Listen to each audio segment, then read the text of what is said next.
Are you going to stay over there? I think so. Okay.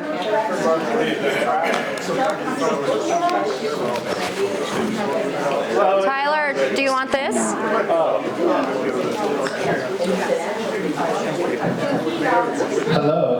Excuse me. We're going to get started today. Thank you all for coming. I'm Tyler, if none of you have been here before. And if you haven't been here, welcome to the archives. Thank you for coming. Today, we have the main event.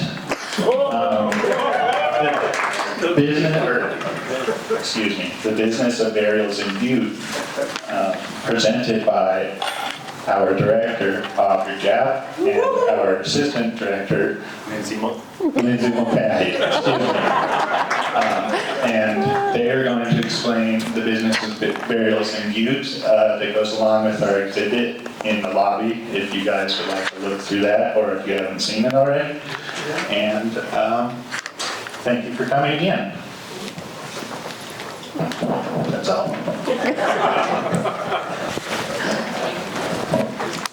Thank you, everyone. Oh gosh. If I'm not talking loud enough, it's a small enough room, just wave and I'll talk louder. I do want to do a couple of announcements first because I will forget them at the end, I'm sure of it. I just have a couple of events we're doing that are upcoming in the next couple of weeks that I want you all to know about. Next Thursday, April 3rd at 5:30 at Montana Tech, we're hosting a double documentary showing with a filmmaker, Williams Rasa Cole. He's the great grandson of Jeremiah O'Donovan Rasa, who was really influential in the Irish nationalist movement, and he also did another documentary on his wife called The Rebel Wife, and the filmmaker's coming in, and so we're going to do a double showing of his documentaries. The two movies will be about the length of a typical movie, and then he will be available to answer any questions, talk about kind of how he developed the film. He used some of his family archives to do so.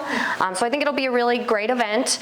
Tickets are $10 and we have them for sale here, as well as you can buy them online. And if you're a member of the Ancient Order of Hibernians, they were a gracious sponsor of this event, so please get with one of us and we can give you a little special for sponsoring the event.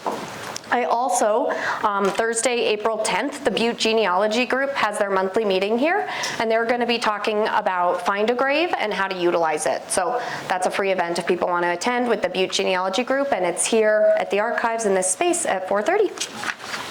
What day was that? Thursday, April 10th. Both are Thursdays, April 3rd and 10th. And the time again? The April 3rd is at 5:30, April 10th at 4:30.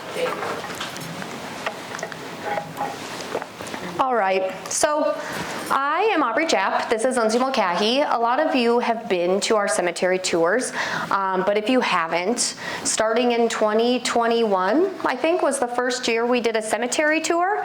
And Lindsay and I, we walk around the cemetery and identify people of interest or graves that are interesting, names we're familiar with, some not familiar with, but we want to know more about. And then we come back here, look through our resources and see what we can find on these individuals. And so we started with Mount Moriah Cemetery, and then we've expanded over the years to do all of the cemeteries. And this year we were awarded funding through the Foundation of Montana History. My friends of the Archives Board were given money to expand on this and do cemetery tours, which we did last summer, one of each of the cemeteries, which was very exciting, but really a lot of work that we were like, oh my gosh, how are we going to do all of this in one summer?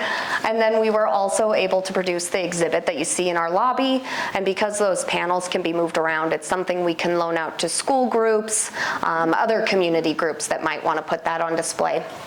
They also helped fund the booklet that is downstairs, so feel free, those are free to take, have information that you'll see in this presentation and on the panels. And then they also, through that grant, we were able to purchase a couple kits of cemetery preservation cleaning supplies, and that is something we will loan out on a loan basis. So if you say you are looking at your relative's grave and there's some buildup on it and it's dirty and you want to clean it, reach out to us. The supplies are free to take. We'll just loan them out to you, give you a quick tutorial on how to use them, and you can clean up that grave. So that's a little summary of that. Lindsay, do you want to add anything to the intro? Am I forgetting anything? No, sounds great. Okay, perfect. Oh, we haven't done this yet, but we will be adding the cemeteries as a tour, if you will, to storyofbutte.org, which is a free tour app. If you're not familiar with it, we can give you some literature on that as well. Thank you. All right. So I just want to talk to you about, sorry, this microphone, a little bit about each of the cemeteries we have here. So the cemeteries are kind of in two categories. I'll talk to you about the early cemeteries and then the cemeteries we think of today. We don't talk about Sunset Memorial Cemetery that is out at Gregson and is owned by Butte-Silver in this presentation, but we also have that cemetery here as well. But for this presentation, we're not going to talk about it too much. This is a map we stole from Zena Beth's Buried in Butte book. If you have not read through it, it's wonderful. It goes into great deal about the history of each cemetery, different graves. She did a tremendous amount of work, and we really owe a lot of this presentation to Zena Beth because she gave us some very handy resources to pull from. So yeah, we have, here's St. Patrick's Cemetery, Mountain View Cemetery, Holy Cross Cemetery, and then we have B'nai Israel, the Jewish cemetery, Mount Moriah, Protestant cemetery, and then we have some early cemeteries. We have Cemetery on the Hill, which is near the hospital, the New Cemetery, which is kind of near the Belmont Mine, and Popper Cemetery, which is by the County Poor Farm, County Hospital, which is where NCAT is. And I'll go a little more detail on each of those in a bit. I think to understand Butte cemeteries, though, and why they're so interesting, it's important to understand a little bit about Butte's history generally, and I think a lot of this audience is probably, you obviously have an interest in Butte history, so you know probably a lot of this, but settlement in Butte began in the 1860s, 1864 when gold was first found in this area. The gold boom really quickly played out, and Butte was really about to become a boom and bust town, but in the 1870s, silver kind of saved Butte, and it gave Butte another boom. And then in the 1880s, we find copper, and then Marcus Daly built his smelter that most importantly could extract the copper from the ore. And that is really with the finding of copper and a way to smelt it is when Butte becomes on its trajectory to being the richest hill on earth, and boasted a population of near 100,000 around 1917 during the time of World War I. But because Butte was such a prominent place and there was so much work within the mines, immigrants quickly began flooding here, and not only to work in the mines, but to support it. So you also see people bringing their families. They're establishing businesses, schools, churches, and we really have in the Rocky Mountains a vibrant community in town that is really evident in the cemeteries, where you can see not just miners, but a whole range of different people. And that's really fun for us to look in the cemeteries and kind of see examples of the different people that lived here in Butte. So for this purpose, we called them the lost cemeteries. And as I mentioned earlier, there was Cemetery on the Hill, the New Cemetery, and Popper Cemetery. Cemetery on the Hill was established around 1866. It was also later called Stevens Cemetery, and it's located just north of where the hospital is located today. It wasn't formally organized, and the graves weren't organized in any particular fashion. And by 1904, they're already in the newspaper reporting that this cemetery is old, lost to time. So even by 1904, people living here had no memories of the cemetery on the hill. And then in 1877, the New Cemetery was established, really creative with their naming, and that was near where the Belmont Mine is today. There were sections for the Masons, Oddfellows, Catholics, and then a section for the general public. This cemetery didn't last long either because of its proximity to where the Belmont Mine is. There was valuable minerals underground, and they were not going to waste that space for a cemetery. And both of those cemeteries, when they were disbanded, if you will, those graves were moved, is my understanding. So we're rolling with it. And then the Paupers Cemetery, which I think a lot of you are familiar with, potentially, maybe not, was established around 1880, and it served as the cemetery for the county hospital. The county hospital was also known as the Poor Farm, and it served Butte's poor or people with contagious diseases such as smallpox, where they could be isolated. And then as a need grew for a place to bury these people, that cemetery was established. And that, if you get, I wish I would have included on this slide actually, I recommend you get on Google, and if you kind of go in the area where NCAT is, kind of where the railroad tracks and the interstate meet, like if you were going on I-15 to Helena, you can see a shape, and that is where the cemetery was. There are still some markers in that area, wooden markers, and the granite barrier around it is still there. And so by 1904, that cemetery had around 500 graves marked with wooden markers, and the Poor Farm ran into the 1930s, but the cemetery was abandoned long before that, when other cemeteries throughout Butte began burying those who couldn't pay for their own burials, and you'll see in many cemeteries a pauper section within those cemeteries. And I think I touch on this more later, but often when you're going through a cemetery, Mountain View is a really good example of this. In the back of the cemetery, you notice a drastic difference between the well-kept grass, and then there's all of a sudden across the road just a section that's largely overgrown with weeds, and that is the pauper section, and those were burials that were paid with public funds to bury people who didn't have money for their own grave. So we're going to start with Mount Moriah Cemetery. It was established in 1877. I have a funny little story. This summer, Lindsay and I were researching our cemetery tour. The gates closed promptly at 4:30. Very promptly. We had to climb over the fence. It was horrible. And we were Lindsay was wearing, dressed as such. Yeah, we were wearing work clothes. Professional wear. I had boots on that were really slippery, and Aubrey had flats on. And it was probably a sight to see. We knew they locked the gate. We thought it was at 4:30. So tell your loved ones, no, they don't care if you're in there. They're locking you in, and there's not a man gate that is unlocked. So let's see, let me just see. Perfect, I'll start here. So Mount Moriah began in 1877, and it originally had 4 blocks, A, B, C, and D. So this is Montana Street. This is where you come into Mount Moriah on South Montana. And then you have A, B, C, and D. Here's the Jewish cemetery, B'nai Israel. I'll talk about that later. And then this is where Mount Moriah has since expanded. So Block A was for the Masons, and Block B was for the Oddfellows, which were this cemetery's co-founders. Part C was for the general public, and Part D was used to bury Chinese people prior to 1889, after which the Chinese were buried west of the main cemetery grounds, and today the Chinese section is way back here. You can see labeled by that R is the Chinese section.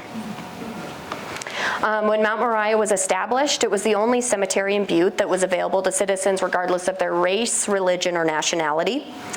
In 1891, the Mount Moriah Cemetery Association was incorporated, and it ended the direct control of the cemetery between the Oddfellows and the Masons. Early members of the association included representatives from each of those lodges, prominent citizens, mortuary owner Joseph Richards, and he ended up causing quite a stir when he left the Mount Moriah board and opened his own privately owned cemetery, Mountain View Cemetery, and that was in 1910. Also in 1910, William Carpenter became president of the board, and he held that position for 55 years. And under his direction, the cemetery was beautified with trees, and he really set the cemetery up in good financial health. And if you go in Mount Moriah, it's really a beautiful cemetery. Lindsay's joke, she wants to take family pictures in there because the trees are so wonderful, and it's really a beautiful, well-kept cemetery.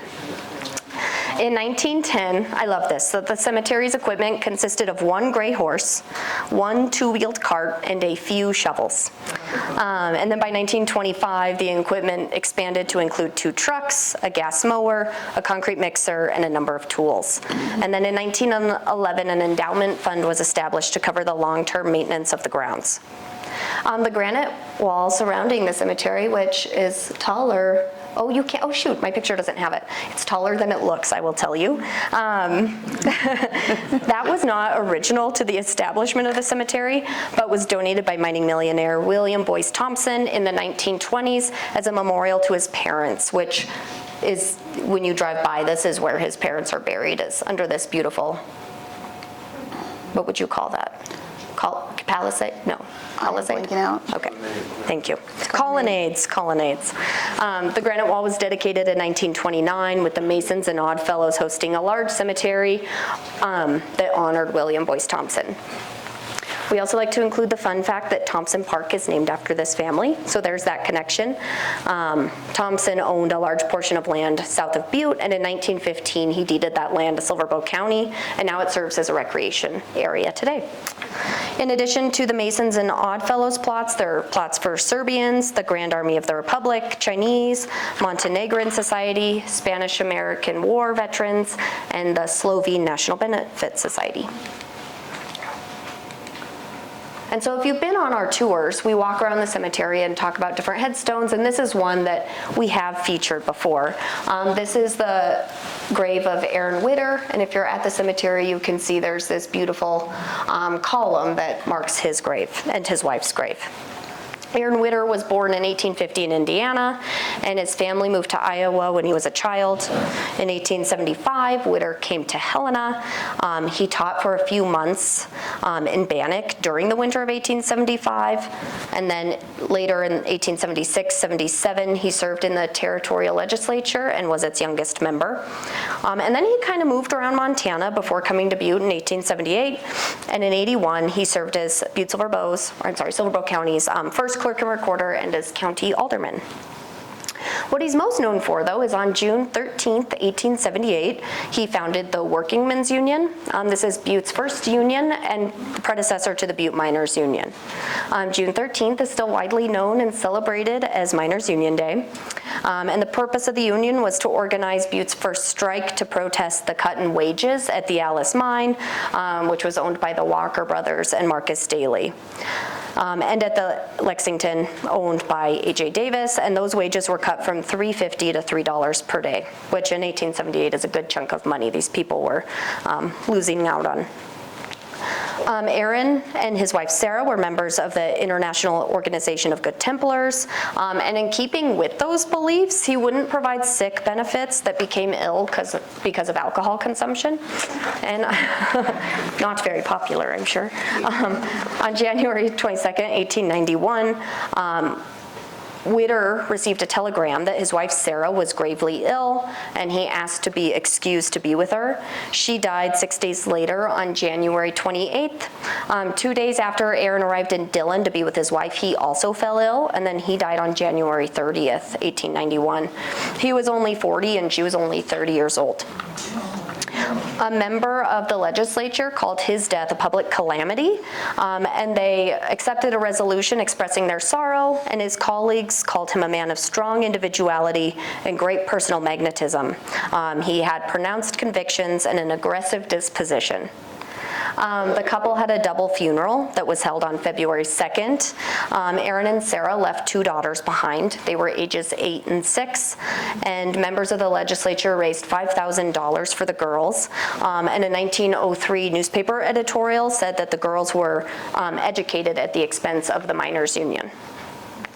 On June 13th, 1895, the Union showed its respect for Witter by unveiling the granite obelisk at his grave. This is not an 1895 photo, by the way.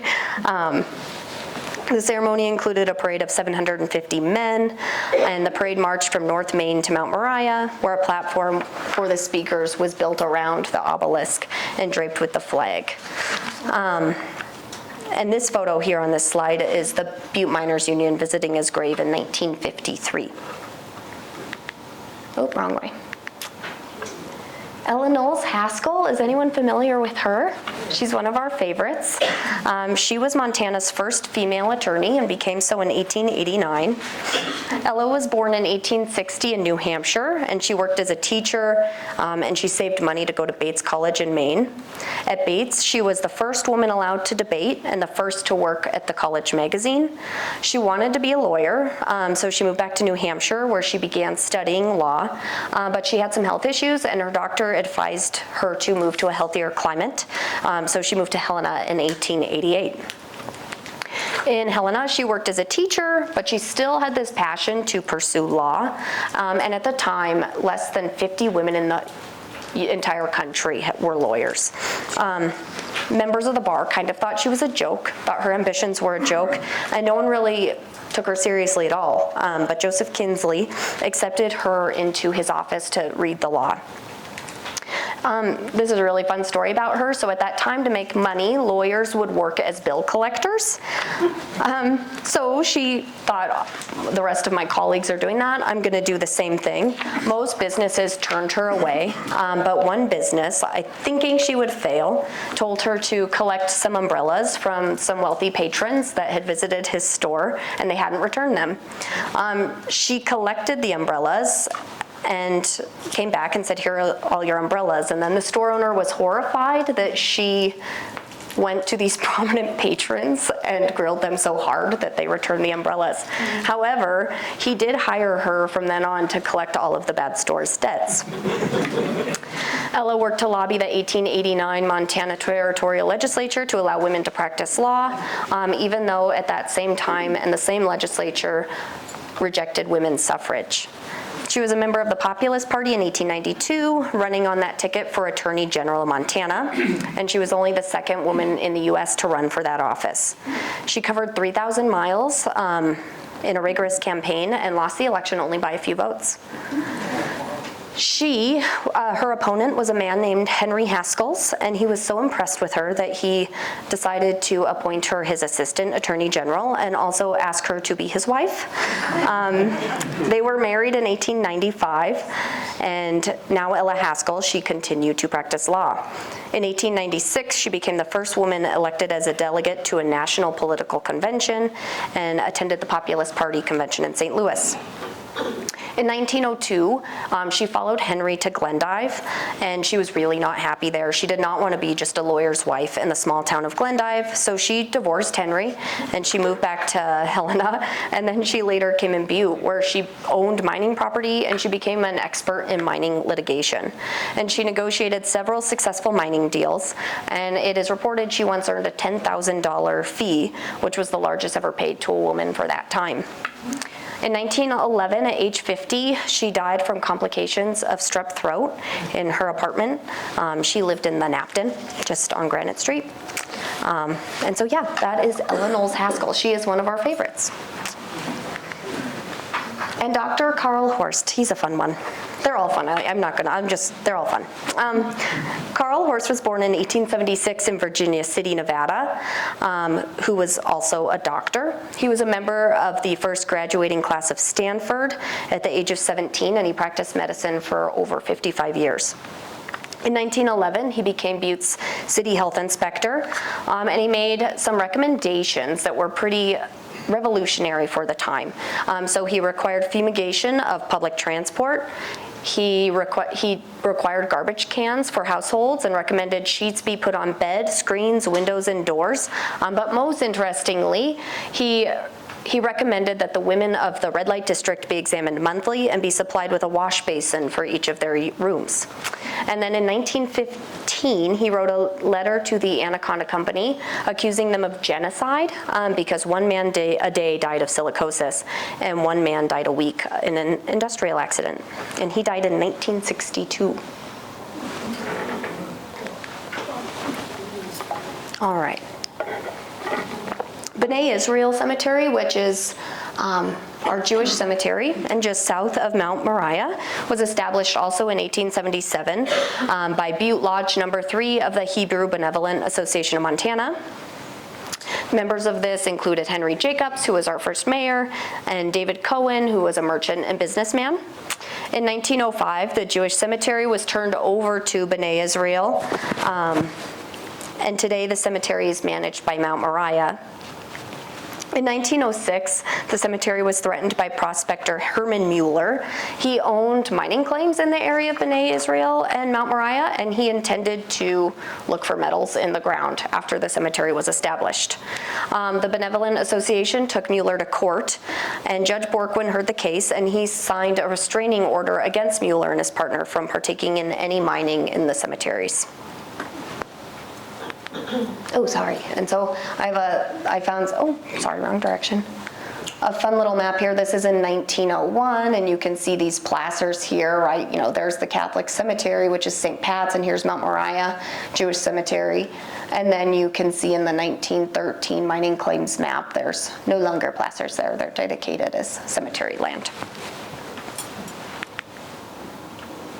Moses Brinig, he was born in 1854 in Romania. He married Rebecca Lobovitz, and they immigrated to the United States. Here in Butte, he was the proprietor of the OK Dry Goods store on East Park, and he was reportedly one of the first people in town to offer credit. Moses and Rebecca were parents of 9 children, including Jack, Sarah, Louis, Henry, Bill, Saul, Peter, and Myron. Saul also had a twin sister who died at birth, so if you were counting and said that was 8, that's the 9th.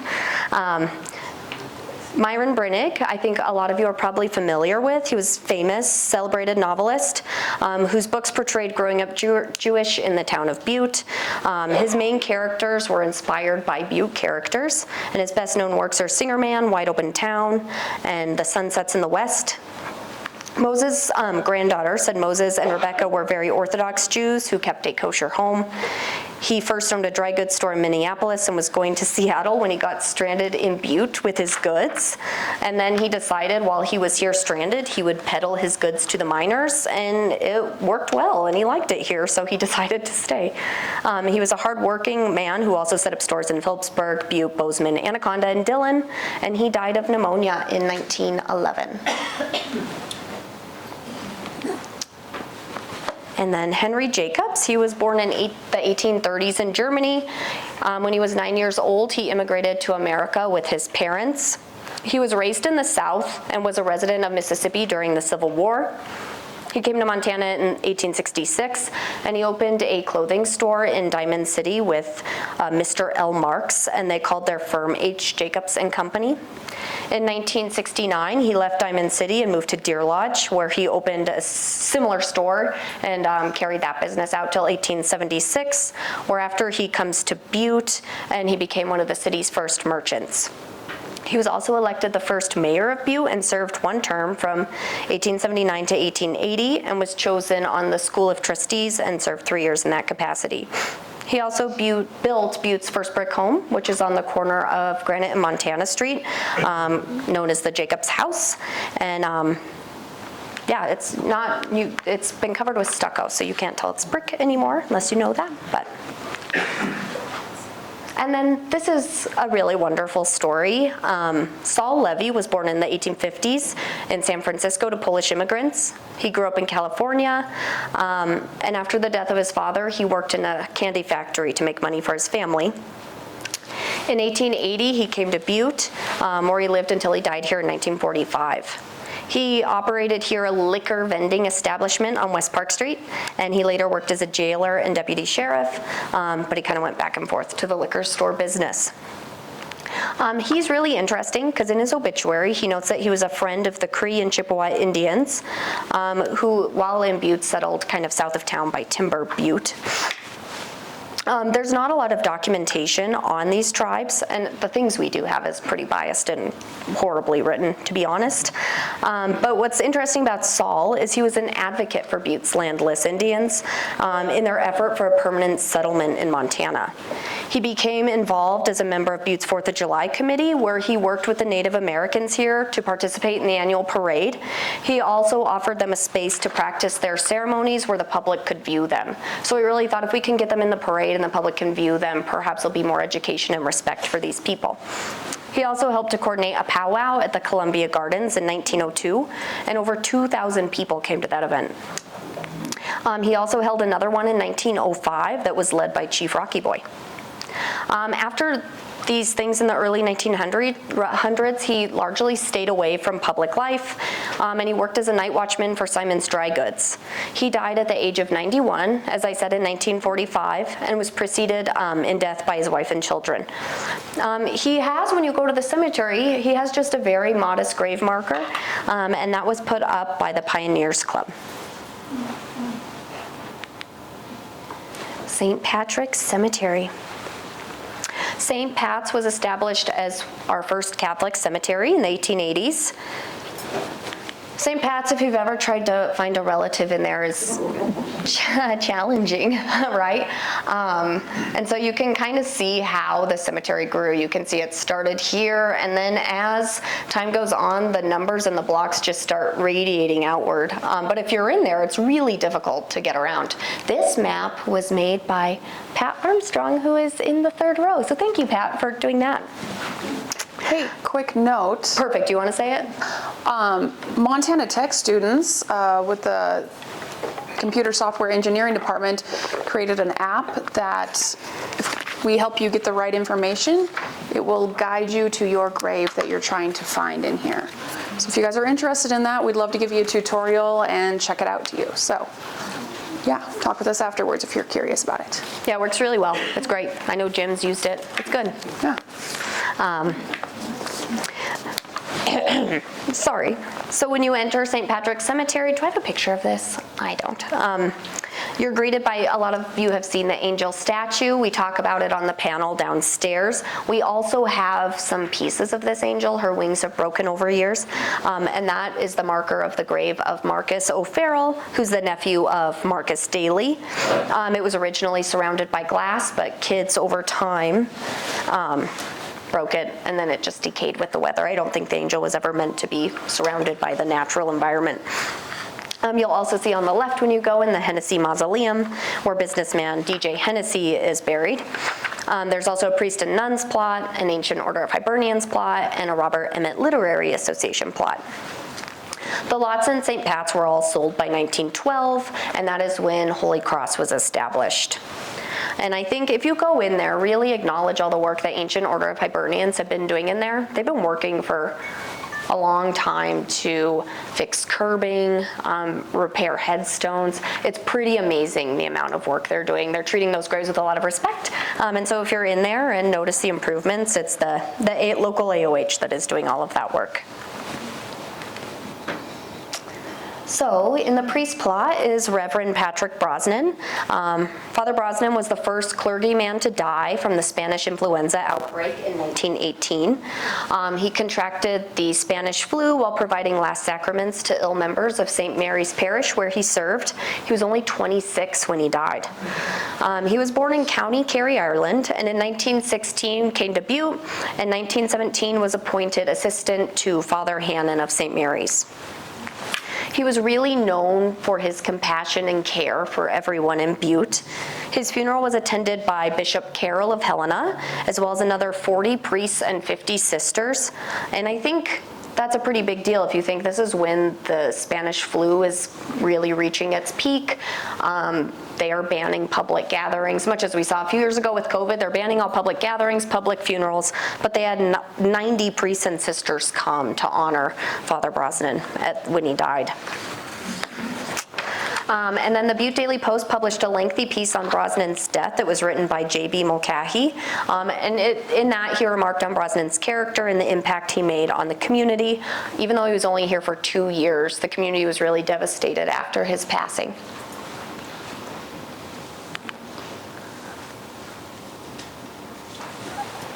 Okay, this one's kind of sad.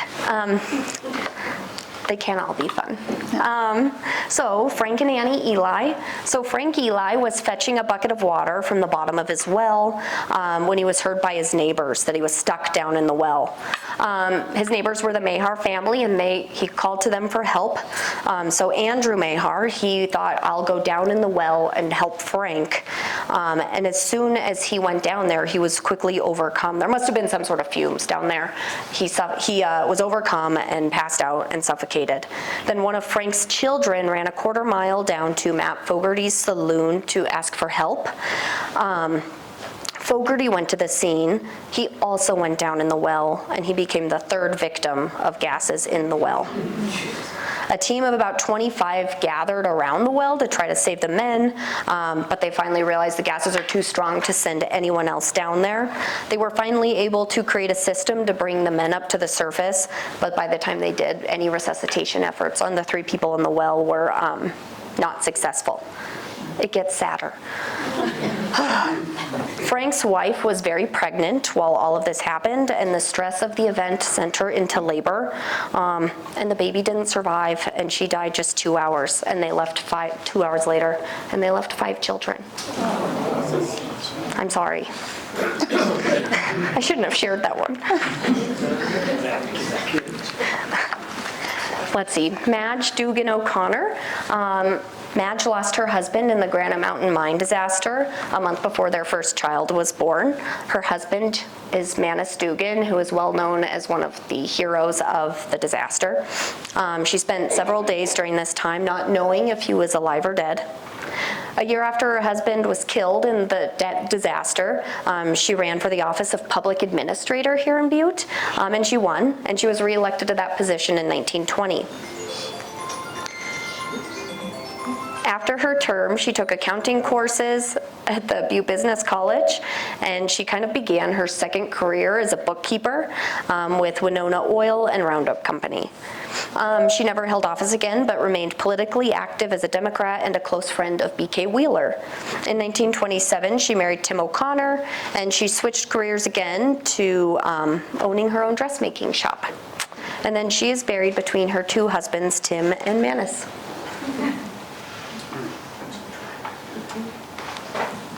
Okay, Holy Cross Cemetery. I'm gonna talk a little bit about the history, and then Lindsay has a fun fact to add, right? Yep. Okay, perfect. So as I mentioned earlier, Holy Cross was established in 1912 after all of the lots in St. Pat's had been accounted for. Not full, but paid for. 59 acres of land were purchased between the 4 and 5 mile houses along what is known as Harrison Avenue today. Back then it was just called County Road. Holy Cross is located just right next to Butte's Airport. In 1982, the airport received funding to expand their runway, which meant that the removal and reburial of over 300 graves in the pauper section had to take place. And a group of dedicated young men, which somewhat, there you are, one of which is in this room, they went to work to carefully and respectfully move the bodies. And then today, Holy Cross still serves as a burial ground for Butte's Catholics. It also serves as the pauper cemetery for Butte's Catholics who cannot afford their own burial. Then, So when you enter into Holy Cross Cemetery and you drive down the main path there, you're greeted with this beautiful sculpture. This was designed by the DePrado Statuary Company in Chicago, and in 1909, Pope Pius X bestowed them with the title of the Pontifical Institute of Christian Art. Wow, I feel so much louder. And this crucifixion group is the reason this is named Holy Cross, and it was delivered via train. And oddly enough, since it was delivered via train and the priest that was in charge of it was Father Battens, and he was located at St. Lawrence Church. So they hauled it all the way up the St. Lawrence Church up in Walkerville, and then they had to haul it all the way back down. And this statue is called Oro Bronze, which is DePrado's trademark name for copper plate zinc, and it was installed in 1918.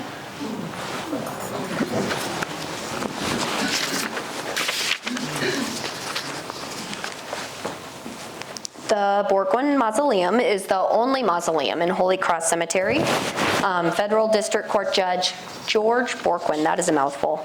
He didn't have it built for himself, but for his son. Judge Borquin, he served 2 terms as Silver County District Judge from 1904 to 1908, and in 1912 he was appointed by President Taft as Montana's only federal judge, a position he held until 1936. Judge Borquin would die at the age of 95 in 1958. His eldest son, George R., died in March of 1930 at the age of 37. George R. was also quite prominent here. He was elected county attorney when he was just 27 years old, and by the age of 31, he was elected county district court judge, and he was the youngest to serve in both capacities in the county at that time. In 1930, while playing handball at the YMCA, George slammed into a wall and he was taken to the hospital where he was diagnosed with a brain hemorrhage. The family brought a brain specialist to Butte out of California, and he came specifically here to attend to George and release the fluid that had built up in his brain. George was showing slight improvements after the procedure, but he ended up dying 2 weeks later. His funeral was attended by hundreds, and prior to the funeral, members of the Silver Bow County Bar Association adopted a resolution of condolence where they summarized his life and listed some of his greatest qualities, and he will be remembered for his courage, his indifference to wealth and power, and his loyalty. And buried within this mausoleum is George R., Judge Borquin, Judge Borquin's wife Mary, and J. Justin Borquin, who is their other son. So this is when you leave Holy Cross. You'll notice these pillars here are dedicated in memory of Lee U. Russell. Lee Urban Russell was born in Colorado in the late 1890s, and he came to Butte with his family when he was 9 years of age.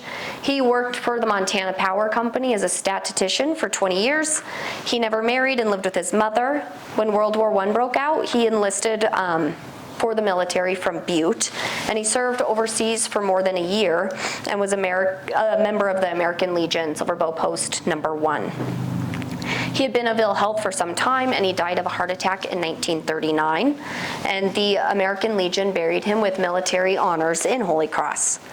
A special car was required, the newspaper reports, to take the many floral offerings to the cemetery from his funeral. His sister honored his memory with these dedicated stones on the granite pillars leading into and out of the cemetery, and that gateway was dedicated by Bishop Gilmore on Memorial Day in 1941.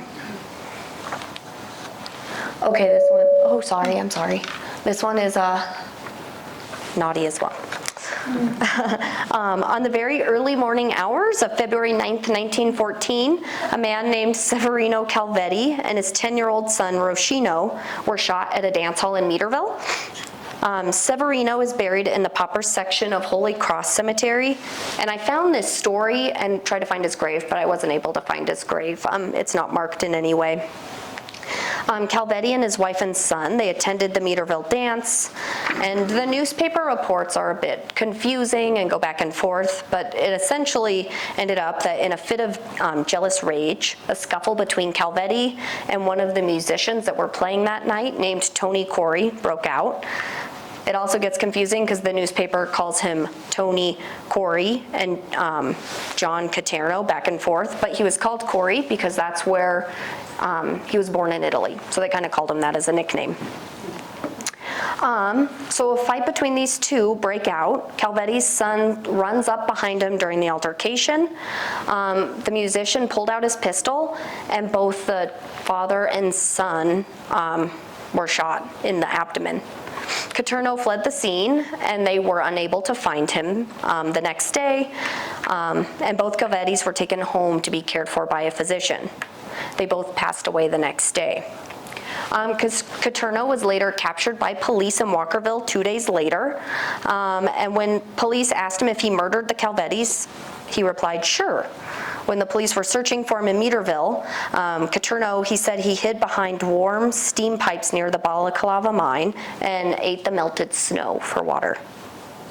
While being interviewed by the police, he claimed self-defense and that Calvetti had stabbed him with a knife first. He also stated, in quotes, "I shot Severino Calvetti and I'm not sorry, and I shot the boy too, but I'm sorry about that." Alcohol was a really big factor in this case.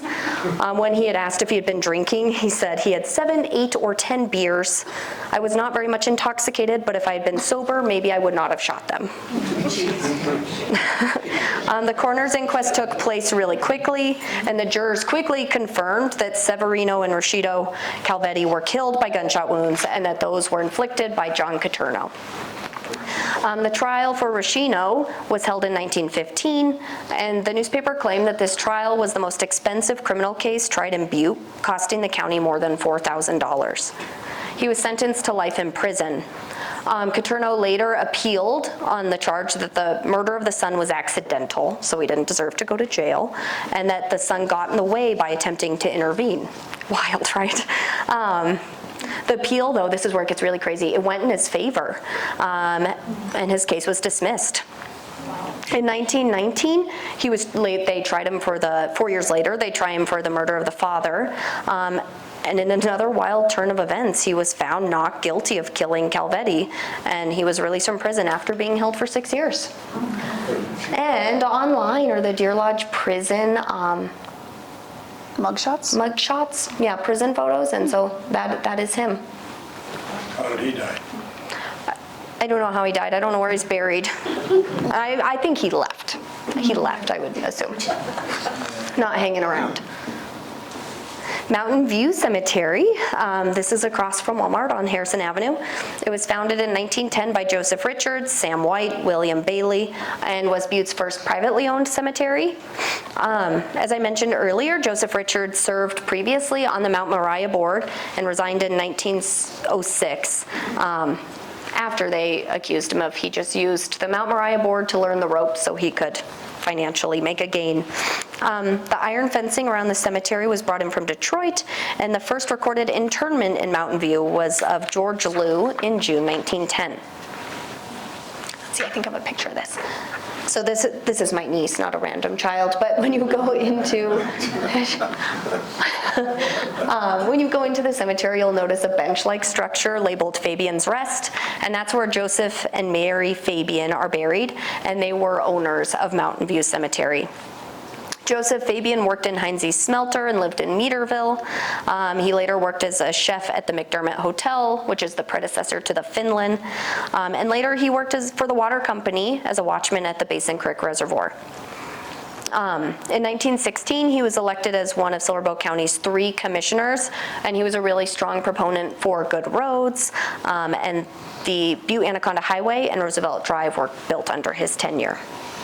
Fabian joined the Mountain View Cemetery Board between 1918 and 1922. In 1922, there's some competition on the board between Thomas Tomich, who was president at the time, and Fabian. In a 1922 meeting, Tomich announced he held 331 shares and represented 400 shares, and I think he thought, I've got them all, whatever. And Fabian said he held 999 shares, and so it earned Fabian the title of president and reduced Tomich to vice president.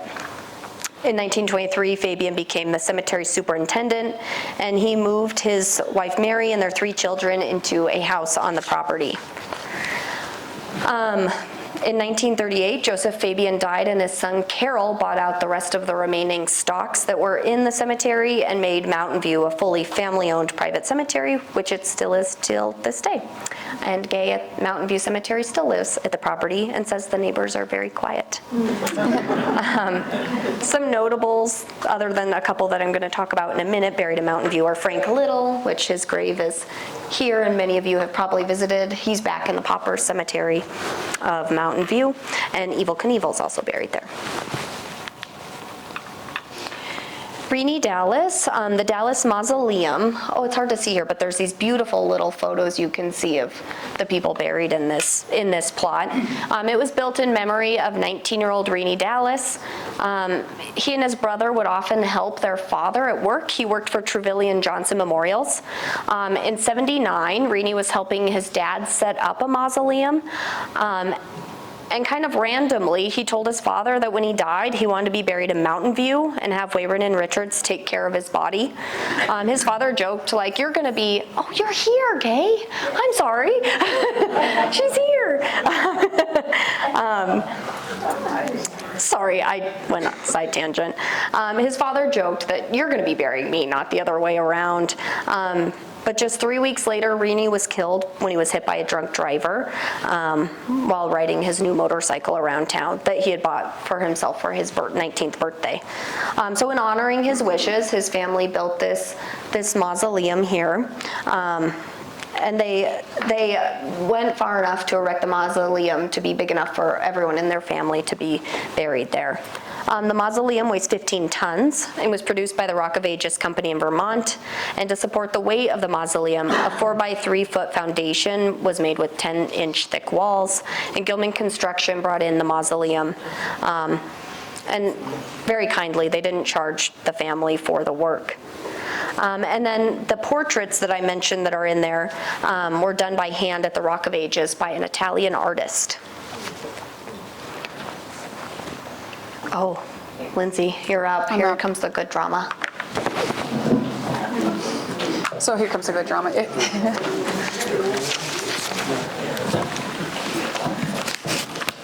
If you've been, oh goodness, sorry. If you've been on our cemeteries tours before, you notice I always choose the exciting people, the madams and such. People I can relate to. No, I'm just kidding. Throwing myself under the bus here. So I'm going to talk about Jean Sorensen today. Oddly enough, we have yet to find a madam buried in a Catholic cemetery. Weird. They are all buried in the Protestant ones. So anyway, there's quite a few in Mountain View, but we decided to focus on Dirty Mouth Jean. She was born Clara to William and Harriet Jones in Colorado in 1907. She made her way up to Montana, settling in Anaconda, and she married Harold Sorensen in 1943. They would eventually divorce in 1910. She charged him of desertion. She came to Butte in 1947 to operate the Stockman Bar, which she would stay at until 1979. And by the late 1950s, she had a different partner in her life, Ted Record.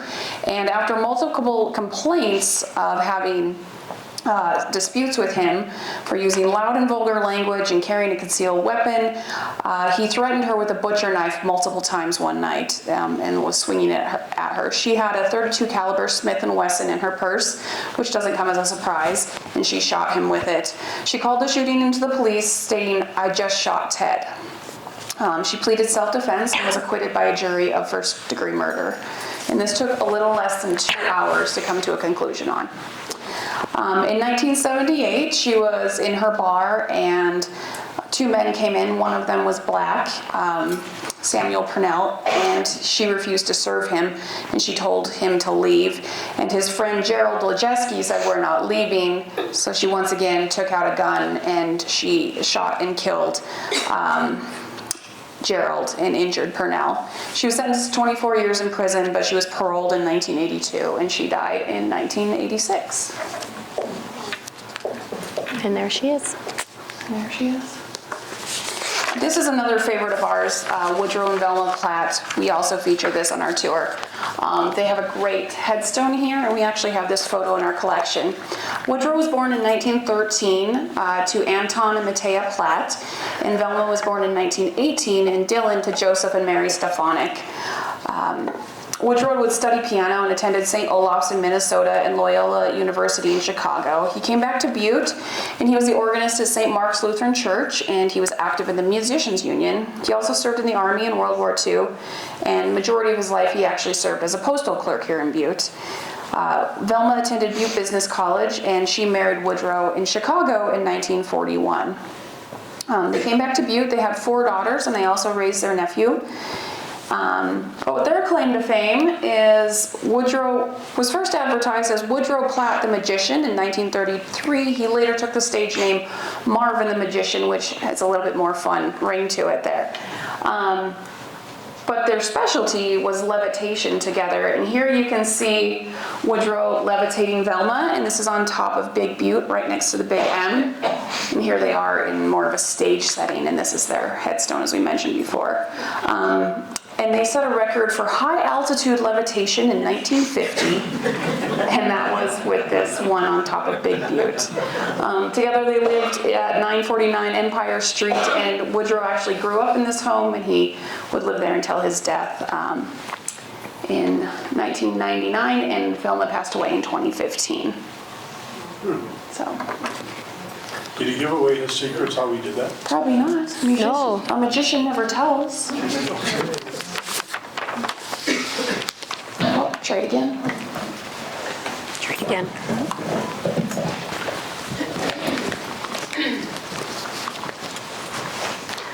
So we're gonna talk a little bit about Butte's mortuaries, and I think it's a good time. We were able to put on display some items from the World Museum of Mining on loan. And so if you see them, big thanks to Jeanette and Kim for letting us borrow some artifacts on display. So we have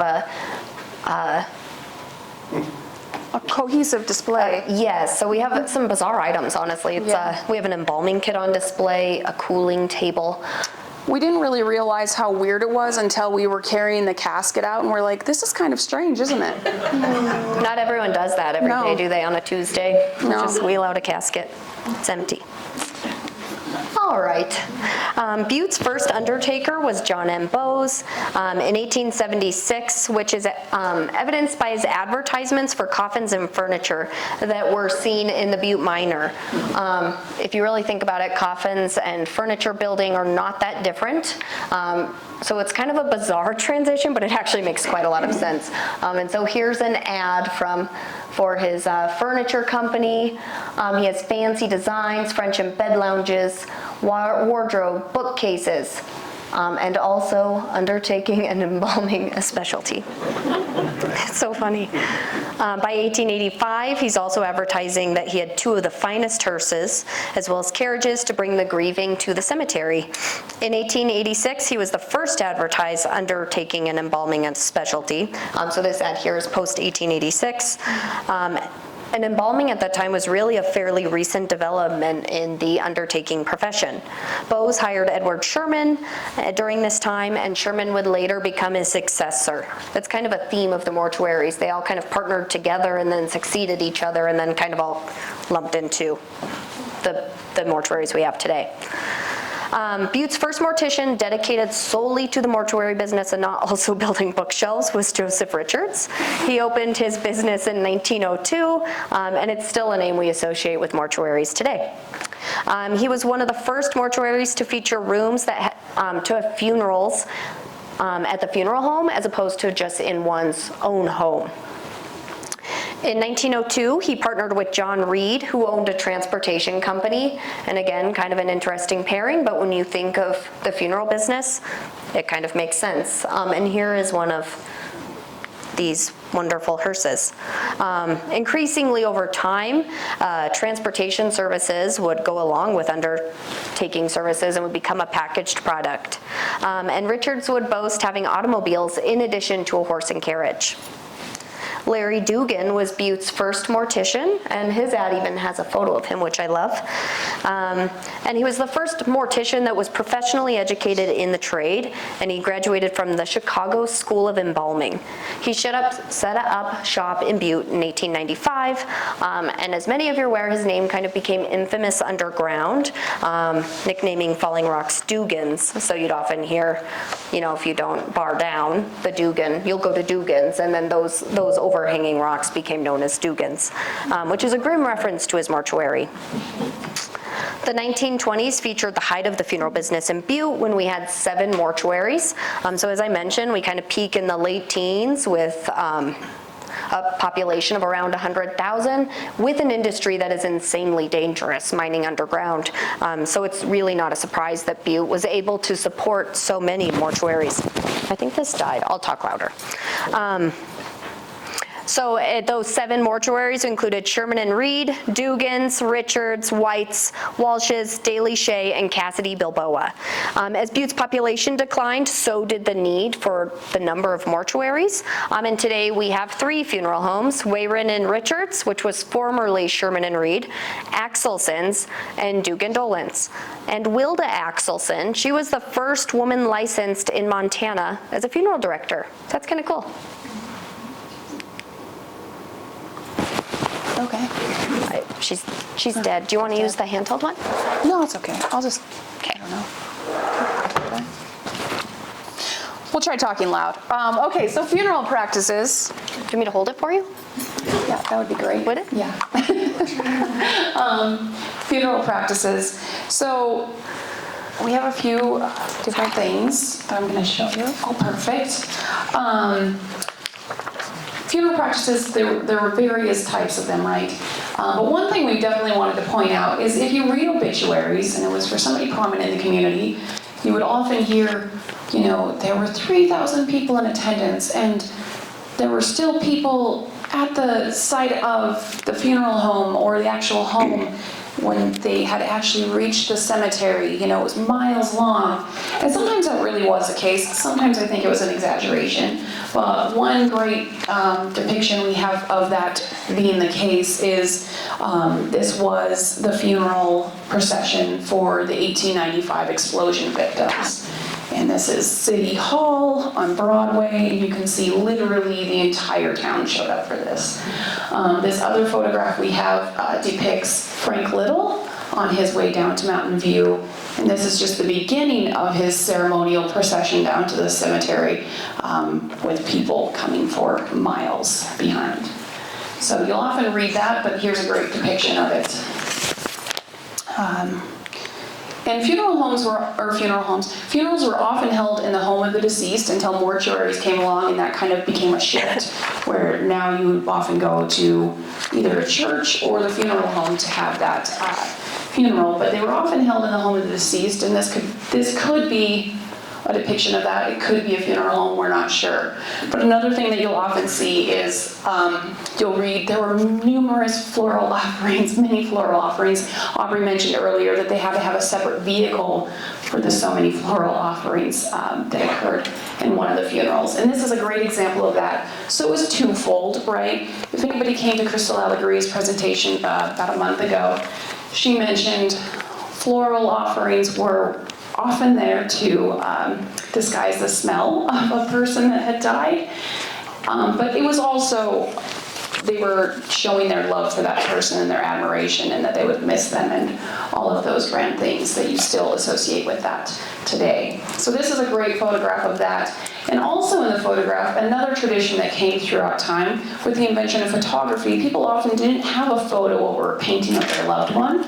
So they would often have a photo taken of their loved one within the casket there. And if you look very closely, we were trying to be tasteful about this, but there is a person in there. But they were often taken head on. You can see the person entirely.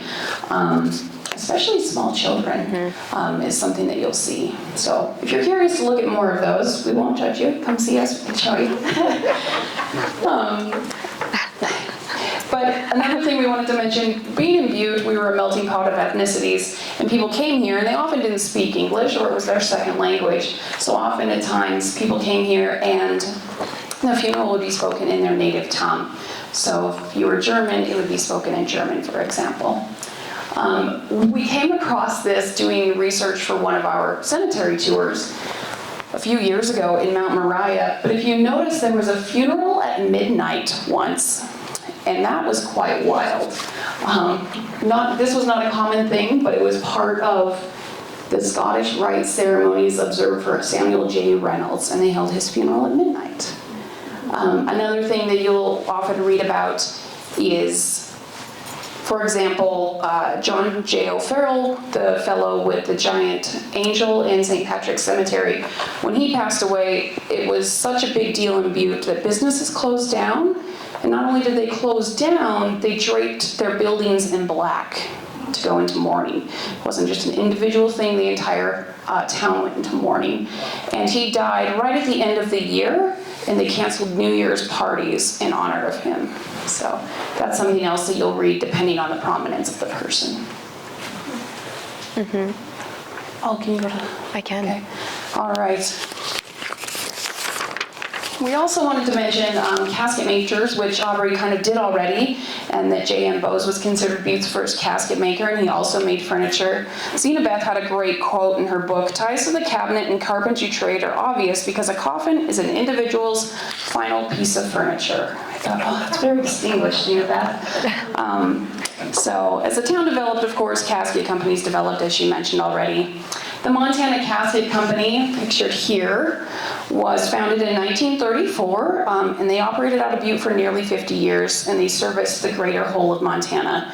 It was advertised as Montana's only casket company. It was owned and operated first by Cecil and Tom McNally, and it was later ran by William Frender. It was a proud union operation, of course, first operating from their location at 739 South Utah and later at 131 South Wyoming. And the Montana Casket Company closed in 1979 as mortuaries started buying cheaper caskets elsewhere. Did you wanna? No, just kidding. You're good. So we wanted to talk about tombstone and monument makers, and here you see Butte Tombstone Company, and Aubrey's going to talk a little bit more on that, but I'm going to talk about monuments as art. And this kind of go hand in hand with the idea of cemetery symbolism. And I don't know if you guys have noticed along the way, looking at some of these graves that are featured, but cemetery symbolism, you can see these three links right here, and that represents that this fellow was part of the Odd Fellows. But there's often a lot of art within the cemetery. And with the art, there's also artists. And you often don't know it, they often don't sign it, but we came across this one in Mount Moriah, and it was signed. I couldn't find a lot on this fellow, but A.E. Pascoe, his first name was Almond, and he was born in 1863 in Cornwall, and he learned and practiced the trade of tombstone making in Cornwall before coming to the United States. In 1905, he was listed as a stonecutter in the Butte Directory, and he had this great advertisement, tombstones lettered with imperishable lead lettering, the one and only kind of lettering which is guaranteed to stand this climate. Old monuments cleaned and re-lettered by this method, no painting or gilding required. Prices moderate for professional work. So he knew his prices were spendy, but it was also worth it. And this is a testament to that. 123 years later, it's still here. So he was one of the few that signed it. Albert Nichols here, he was working in the trade dollar mine in Silver City, Idaho, and he was a trammer, and he went to inspect the magazine, and it exploded, and him and two other miners passed away that day. But his family brought him back to Butte, and A.E. Pascoe was the sculptor and designer of his stone. Pascoe didn't stay in Butte for very long. He's only listed in the city directories for a few years, and I find later that he had died in California. From lead poisoning? Probably from lead poisoning. I mean, truly. Honest to God, probably. Yeah. I know that was a joke, but I don't, could be. Another one, this might be a name you're familiar with as well, is A.K. Prescott. He was born in New Hampshire and moved out west. He answered an ad to be a stonecutter in Helena in 1883 with actually no experience, and he returned east for a year to train. He came back and he operated Prescott's Marble Works in Helena and later expanded, opening a branch here in Butte. He was dubbed Montana's first tombstone maker, and he's credited with approximately 3,000 memorials throughout Montana. He made a fountain of granite in 1893 that was sent to the Chicago World's Fair. It was then put on display in Helena, and then at some point it just disappears throughout time. His nephew, Leland F. Prescott, L.F. Prescott, as you can see up here, followed his uncle into the trade, came to Butte and operated the operation here, and he would go on to manage the branch until 1905. But this beautiful little tombstone of the children of Charles and Mittie Warren in Mount Moriah is a great example of A.K. Prescott's work. all right, and I know we're past 1 o'clock, but this is our last slide, guys, so thank you. So I'm going to talk a little bit, Lindsay talked about monuments as art, and I'm going to talk a little bit about the monument makers themselves. So Walker Marble and Granite Works was founded by Edwin Walker in 1889. If you go to Mount Moriah, there is this large plot, and that is the Walker family plot. It's really not in wonderful condition for monument makers, I'll be very honest. It's not, for monument makers, it's a very modest plot. Edwin died in 1910, and his widow was named Lena. She married Sam Trevelyan in 1911. The Butte Tombstone Company, which is here, and I love on display all of the different types of monuments they make. Jim McCarthy just found a photo this week, actually, that was a more modern photo of this building, and they put some really ugly siding on the front, but they still had monuments on display on South Montana Street. They opened in 1903. Their majority shareholder was James Welsh. In 1905, Albert Silva Mooney became the secretary and treasurer of that company, and he owned it until 1910. The family lived on the second floor of the business for over 50 years, and Albert and his wife Laura had one son, A.S. Mooney Jr., who is the namesake of our airport, Burt Mooney Airport. And then Fred Mole, there's his signature right there, J. Fred Mole. He was a stone cutter for the Butte Tombstone Company, and he partnered with Trevelyan in 1912. They called their business the Trevelyan Mole Monument Company until 1952. June Trevelyan, Sam and Lena's daughter, married Arthur Johnson in 1936. Sam died a few months later in September of 36, and at that time the business changed to Trevelyan Johnson in 1952. So yeah, they're a really interconnected history. If you've been with us on the tour of Mountain View, we talk a little bit about June's grave. Her husband was also a jeweler, so finely crafted people. A little fun fact though about the Trevelyan Johnson building, it was originally the carpenter shop at the Colorado smelter, and it was moved on skids about a half-mile south on Montana Street from the smelter to its current location. So, and with that, we thank you all for coming. Very good.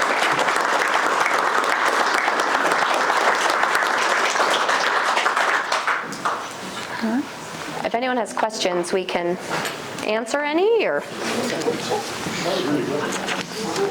Smell that, Aubrey.